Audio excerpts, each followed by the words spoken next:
Hi, I'm Ben, And I'm Lucas. and we are two aspiring filmmakers making unnecessary commentary on famous movies. Each week, we will randomly select a film to analyze, discuss, and review.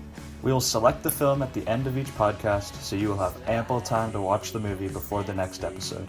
We are slightly qualified film students. Okay, let's hop into our 90 to 81 here.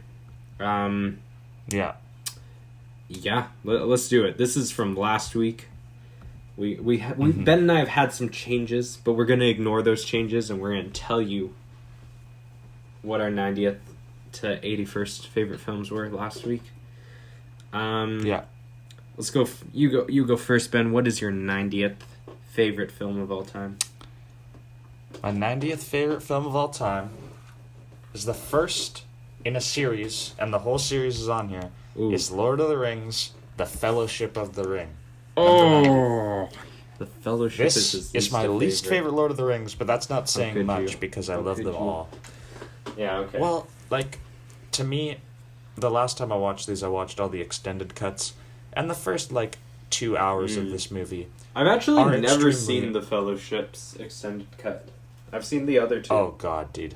They're literally at the birthday party for an hour. It's so long. How? In the normal cut, it's only 20 minutes. Not even. It's 15 minutes. Bro, Not that's no, hilarious. I don't mean they're at the party the whole time, but setting up for the party. Oh my god, all that stuff. that's crazy. It's really long. I've never seen the But- extended cut, nor probably will. I mean, yeah, no, you don't need to do it. But I love this movie, but to me, it's just the least interesting and action-packed of the trio. Even though I love that, I really love the stuff in the Mines of Moria. I obviously love the stuff in Bree, when he's fighting the 9 ring wraiths, all that stuff. And obviously it has a really awesome ending where he takes Sam with him down with the boat. and But, then go orc hunting. it's just not the best Lord of the Rings movie. It just isn't. Yeah. Fellowship of the Ring is much higher up for me in this list, but my 90th favorite film is a film I just recently watched, called Heat. Now, Heat Heat. stars Al Pacino and Michael Robert Mann. De Niro, and it also stars And someone we Ben know. and Ben, Jerry Trimble. Ben and myself's buddy Jerry Trimble. Yeah, our buddy. Our buddy. Val Kilmer. Who he's in it. He's definitely in it. Heat was awesome, man. I was watching it while I was building my DVD cabinet, which I then had to take I down. have not seen it. I haven't seen it, but because It's think about from what Catch I've heard- Me If You From what I've Can. heard of my dad, here's what my dad says. Okay. Heat has some of the most legendary heist sequences. He loves all the action, but he cannot stand the romance. He said. The romance. He thinks that the Al Oh. Pacino. No, and Al Robert Pacino. De It's Niro Robert love De Niro. stories. Robert De Niro has a romance. Yeah. Ah, and he that's says it's that's not good. That's maybe 20 minutes out of the 2.5 hour long film. This movie was highly entertaining, and it's 2.5 hours, and I enjoyed it throughout. To be fair, I was building my DVD cabinet while watching it, but I was still very much enjoying it. It's like Catch Me If You Can, but with a lot more guns and a lot more swearing. And the ending was so good. It was pretty much a perfect ending. And, Nice. who doesn't love Al Pacino and Robert De Niro just going after who each doesn't? other? I'll check it out one day. One day I will watch Heat. For sure. Okay. My 89th film. This is gonna upset Lucas. That is low. But my 89th film is The Social Network. Oh, I thought you were gonna say The Killing of a Sacred Deer, but now I realize it's higher. Yeah, no. That one's way higher. No, The Social Network is my 89th favorite film. I love The Social Network. It's a great movie. It's got some great editing, great performances. I like the way the story is told. I don't like Justin Timberlake at all in it. I'm not gonna lie. Justin Timberlake's annoying. I don't know why Justin Timberlake is in so many movies. Because he's Justin Timberlake. I know, but he's not a great actor. Yeah. Yeah, I like The Social Network a lot. I think it's great. I don't know. There's no real reason why I don't love The Social Network as much as other film nerds love it. It's too mainstream for Ben. It's just, well... Too many film nerds like it. But it's just 2001 like Space Odyssey. I like it. I like it, but there's nothing in it for me that takes it to the next level of filminess, you know? Okay. It's like really solid all around, but there's no one aspect that I just like love in particular. But I still think it's great. 89th favorite film of all time. Obviously, David Fincher is a great director. This film is directed beautifully. Should have won Best Director. God damn. Tom Hooper. Over Mr. Katz director. Mr. Katz. The man who directed Cats has an Oscar for Best Director over David Fincher. Do you realize how depressing that is? My 89th favorite film is The Silence of the Lambs. Ooh, classic horror movie. Classic. Anthony Hopkins, fantastic performance. Jodie Foster. Everyone knows this movie. It's a fantastic movie. It's my 91st favorite movie. It's super suspenseful, and yeah, everyone's seen this. Everyone knows the deal. It's my 89th favorite film. Yeah, everybody's seen it. Yeah. All right. 88. I have a Scorsese classic. Ooh. Mean Streets. Ooh. This is early Scorsese, his first collaboration with Robert De Niro. And it's very simple. It's just like a small-time gangster trying to rise his ranks, trying to figure out life in the mob and all that. It's a very simple story. Mm-hmm. It's got some hilarious scenes, great dialogue. Yep. And it's really cool to watch this early Scorsese movie because you can totally see like Henry Hill in this guy. You can totally just like watch the beginnings of all other Scorsese gangster movies right in Mean Streets. And like I'm not going to pretend like it's Scorsese's best, but it's entertaining. Mm-hmm. It's not that long. It's only like just under 2 hours. And it's just a great entertaining watch if you're into that like Italian cheekiness. Yeah. Okay, my 88th is our first of 4 Quentin Tarantino movies in this list. Django Unchained. Oh. Django Unchained is a brutal movie. It's a pretty brutal movie, but I do think it is one of Tarantino's most entertaining films. I really, really enjoy watching this movie. Not in a weird way. It's just fun to watch, you know? Like, who doesn't love Jamie Foxx and Christoph Waltz shooting a bunch of people? Like, come on. It's great.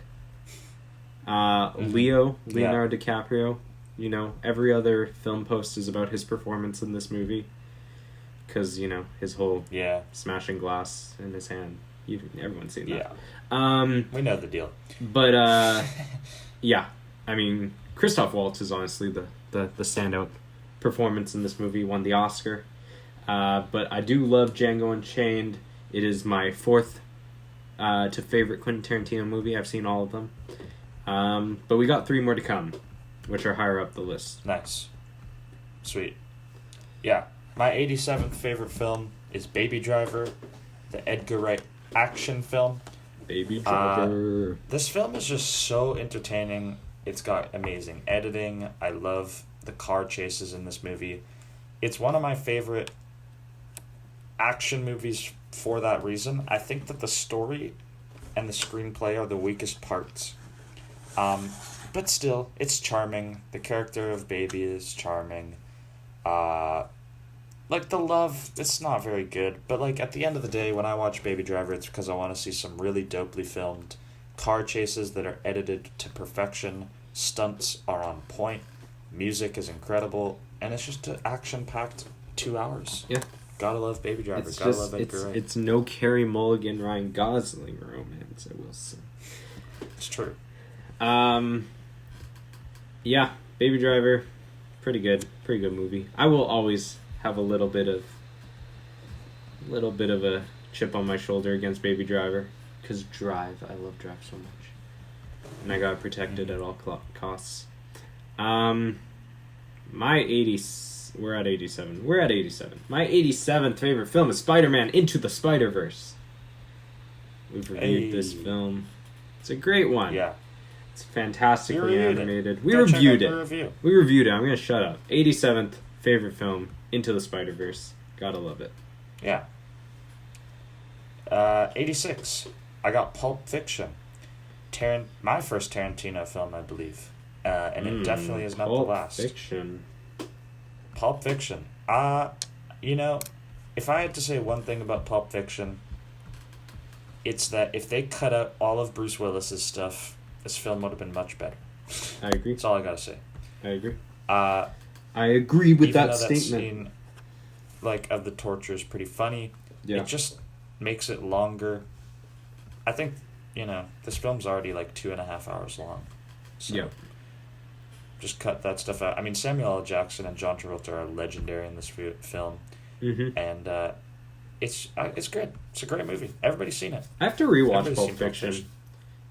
I just gotta rewatch it, because for some reason, even though everyone ranks it as the greatest Quentin Tarantino film, for some reason, I just I've never really loved it, It's always been pretty low on my Tarantino rankings. Right. Yeah. Okay, my 86th favorite film. Harry Potter and the Deathly Hallows Part 2. Bruh. I love Harry Potter. Harry Potter was my childhood. Harry Potter was my entire life as a child. And, the Deathly Hallows Part 2 is the conclusion and the most brutally violent of them all. I know I sound like a child saying this, because every child I ever meet tells me that this is their favorite movie. But guess what? It's not my favorite movie. It's my 86th favorite movie. So, there you go. Right. Harry Potter and Deathly Hallows Part 2. There's another Harry Potter movie on this list that's higher up. But, there you go. Alright. 85. We got an early Coen Brothers film called Miller's Crossing. This film is hilarious. And my dad always used to quote it throughout my whole life, and I never knew where the quotes were coming from. Right. And now I know. This film is if the quotability of The Big Lebowski met with an Irish gangster movie. And that's what it is. And it's hilarious. If you like Coen-style humor, this is for you. It's just really funny. Go check it out. Early Coen stuff, you should all check it out. I mean, they were making bangers right off the bat with Blood Simple, Raising Arizona. I should make a Coen Brothers ranked list, because I just realized I've pretty much seen all their movies. I've seen their first movie ever and stuff. But yeah, this one's really good. Go check it out. I gotta watch that. I haven't seen that one. 85. We got Mr. Darren Aronofsky. We got Black Swan. Ooh. Black Swan. I love Black Swan. 85th favorite film. Honestly, I want to rewatch Black Swan. I haven't seen Black Swan in a very long time. I think it's been a solid 4 years. I watched a lot of movies 4 years ago, Ben. Just so you know. Yeah. Black Swan is a great movie. Fantastic ending. Brilliant performance from Natalie Portman. And it's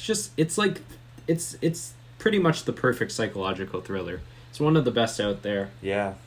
It just really captures the idea of playing with an audience's mind and just being highly intense in a weird, psychotic sort of way. I love this movie. 85th favorite movie of all time. Sweet. All right. 84 for Ben. We got The Wolf of Wall Street. Ooh. A little higher up than yeah. yeah, I love The Wolf of Wall Street. It's hilarious. It's pretty long, but every year or so, maybe go watch it. Got some of the most hilarious scenes in cinema. We already reviewed this one, so just listen to our review if you want to hear my full thoughts. Yeah. Okay, my 84th favorite movie is Paul Dano's directorial debut called Wildlife. This is Paul Dano's directorial debut, and it's one of the best directorial debuts I've seen in recent years. I put off watching this film for a very long time because I thought it would be kind of boring. But then I was like, I gotta support my boy Paul Dano and watch this movie. So I did, and it's brilliant. It's amazing. It's fantastic. Jake Gyllenhaal, Carey Mulligan, two just amazing performances. Just out of this world performances. It's a fantastic film about like coming of age, family drama. It's highly intense drama. I don't know. I love it. Paul Dano, direct more movies. Great. What a guy. Yeah. We'll see where he goes from there. My 83rd film. Is this my first foreign film? Was there a foreign film in my other... You had like Night, or what was it called? Yeah, Night on Earth is not really a foreign film because it's American director. There's just like parts that are in other languages. But this one, Japanese movie called Blade of the Immortal. Now this movie is absolutely insane. It's about this immortal samurai who's just on this quest to like kill this dude. The first time I watched this movie, I straight up did not have subtitles, so I actually did not know what was going on. But it's so beautiful, and the action is just so insane and brutal. Because, like, this guy's immortal, so, like, he's getting his arms chopped off and stuff, but he's just still fighting. Yeah. And you'd think that a movie about an immortal guy wouldn't be entertaining because there's no consequences. But, like, I don't know, there's something weird. There's, like, worms in his blood. So if he doesn't... just go watch it. So it's hard to explain because I feel like there's also some bad translations going on. But Blade of the Immortal, it's beautiful. It's an awesome samurai movie, and yeah, if you like action movies, go check this one out. Got some great choreography, beautiful cinematography. Mm-hmm. Yeah. Okay, my third favorite film is Moonlight, another A24 film. Best Picture winner. Yeah. Even though La La Land should have won. But whatever. Moonlight. You know, what can I say about this film? I haven't seen Moonlight since it first came out. When I was like... I don't know. That would have been like 5 years ago. But it still sticks with me. It's one that you remember. It's one that you keep thinking about. There's a lot of fantastic moments in this film. Barry Jenkins is a fantastic director. The soundtrack of Moonlight is just gorgeous. It's not quite on par with If Beale Street Could Talk, but it is a fantastic soundtrack. And Barry Jenkins is a fantastic director, and I want him to do more films because his style and way of telling stories is truly beautiful. Yeah, Moonlight. Awesome. Okay, my 82nd favorite film, Lucas literally just talked about it, Spider-Man Into the Spiderverse. There it is. 82. We reviewed it. Go check out the review. Yep. One of the best animated movies of all time. There it is. Yeah. Okay, another film we have reviewed, The Farewell. My 82nd. Nice. The Farewell. Another A24 film. I love The Farewell. It's good. I love it so much. It's, so much relatability to me. Love it. Yeah, we reviewed it. Go listen to the review. The Farewell. Yeah, that's going to be a common theme. Okay, my 81st film, so ending this week's little section. There it is another Martin Scorsese movie. Ooh, what is it? Called Shutter Island. Ooh, Shutter Island. I like it. Shutter Island. I like this movie blew my mind when I first saw it. It's got one of the most memorable plot twists. Yes, it does. Yes, it does. ever, and it's just awesome. Like, if you haven't already seen Shutter Island, just go watch it. Yeah, And if it try not hasn't to been get it spoiled. spoiled. Yeah, don't get it spoiled, because if you watch that movie already knowing the plot twist, it's just... It's so there's no much point. fun. Like, that's one of those movies so I much would fun. pay so Trying much to money to figure get out- to rewatch, like, for the first time. For the first time without knowing anything. Yeah. Because you think that you're discovering the stuff about one thing Yeah. when he's subliminally telling you all the stuff about another thing. Mm-hmm. And then, it's really good. Yeah, it is. Go watch Shutter Island. Shutter Island. Okay, my final film of this week is a film I love, but will probably never watch again, even though I do own it on DVD. Is it Requiem for a Dream? It is Requiem for a Dream. This is a Yeah. fantastic movie that I will... It's really good. I have zero interest in ever rewatching. That's funny. Everyone I've talked to, it's the same thing. It's like, Have you seen Requiem? yeah. Yeah. And I will not. Would you be rewatch doing it? That. No. I don't think... You know, maybe if time has passed and I'm, like, showing someone for the first time, I might rewatch it. But, Yeah. this is not a film I'm going to watch in the near It's future. really hard to watch. Because, dude, it's brutal. It is, it is super, super brutal. It's a horror movie, bro. The ending, it's not even a horror movie, but it's so... It's not a horror movie. It's so, The subject like, matter is horrific. depressing, and the ending is so just like, oh, it's one of those films that makes you want to vomit, but like in a good way. It's one of those films that makes you never want to do drugs. Oh yeah, this is definitely a good film. They should just pop this movie on PSA. instead of doing like drug Yeah. education. Just pop this movie on and be like, hey, don't do heroin. Yeah. Requiem for a Dream. So that closes off our next 10. You can hear our 80th to 71st favorite films next week. And After we review. check out our Instagram, S_Q_F_S, where we have very beautifully personalized posts of our favorite stills from the movies with our favorite quotes from the movies and the numbers, so you know what number it is. It's very exciting. Yeah. So that pretty much concludes this episode. Next week, you are going to come here and listen to 7 because Ben has somehow never seen 7 before. So this is going to be very interesting. Yeah. Yeah. We'll see. We'll see if I already know that it's going to be disgusting. I don't want to hype it up too much because I feel like then you'll be underwhelmed. But it's a really good movie. Like I already know so much about it, and I feel like I will really like it. Yeah. Yeah. We'll see. Hear my thoughts next week. Yeah. All right. We'll see you next week. See ya. Thank you for listening to Slightly Qualified Film Students. Make sure to tune in next week for a new film discussion and review. Our theme song is Slightly Sexy by Thompson Springs. Make sure to subscribe and leave us a like. Send us feedback and comments as well as your thoughts on the film. Follow us on Instagram and Twitter at S_Q_F_S. If you would like to send us a question or a comment for next week's episode, you can email us at sqfilmstudents@gmail.com. Thanks for listening, and we'll see you all next week. Bye.